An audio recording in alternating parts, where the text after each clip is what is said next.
Beberapa aktivis demokrasi di Myanmar berpendapat kudeta militer yang berlangsung Senin kemarin, merupakan salah satu strategi pemimpin tertinggi militer, Jenderal Min Aung Hlaing agar dirinya bisa tetap berkuasa setelah pensiun dari dinas ketentaraan pada Juli tahun 2021 mendatang.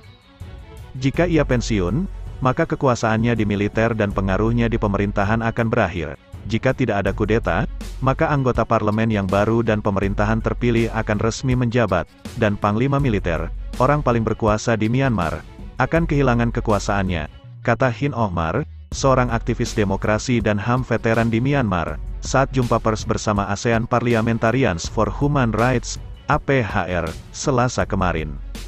Ia berpendapat kudeta militer tidak dilakukan karena adanya kecurangan pada pemilihan umum tanggal 8 November tahun 2020.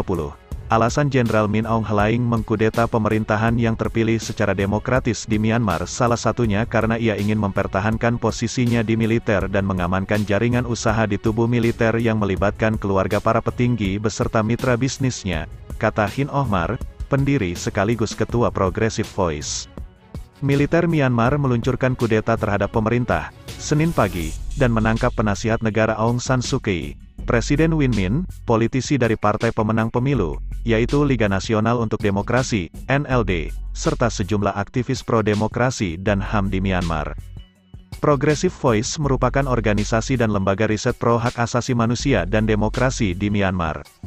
Sejauh ini belum ada pengumuman resmi berapa jumlah orang yang ditangkap dan ditahan oleh tentara, tetapi kemungkinan ada lebih dari 30 orang. Tidak lama setelah kudeta, militer menetapkan status darurat yang berlaku selama 1 tahun.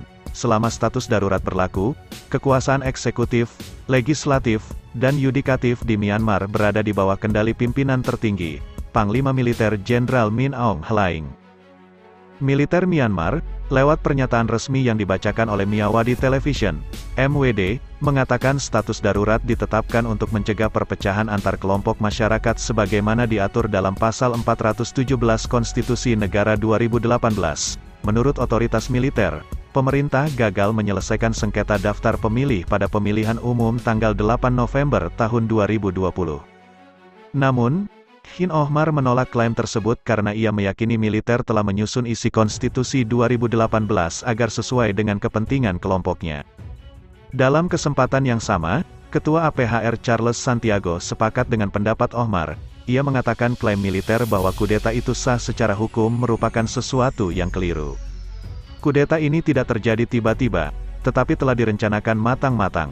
2 hari sebelumnya, militer berpawai menunjukkan kekuatan dan itu adalah taktik lama militer yang ingin menciptakan ketakutan di masyarakat serta menunjukkan siapa yang berkuasa di negara ini, Myanmar, Red, kata Ohmar.